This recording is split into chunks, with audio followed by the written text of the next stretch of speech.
जय जगन्नाथ सांग मैंने मुझे करी चूड़ा सन्तुला चूड़ा उपमा। प्रथम चूड़ा को भाजिकी काढ़ी नेली।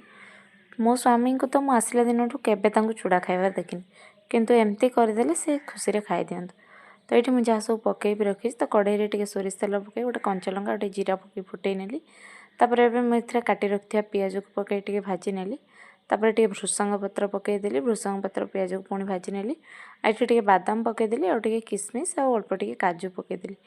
या सब भाजी सारे पर मुझे चूड़ा टी भलसे धोईकी एबे ये चूड़ा टी धोईकी रखी चूड़ा को पकईदेली।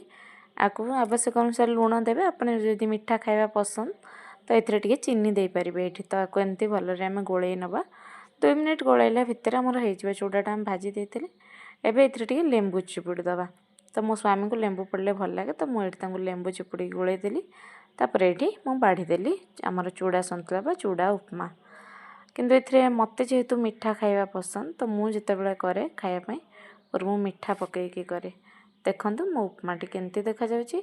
आ आपण भी एमती थरे करिकी खांतु, निश्चय भल लागिवो।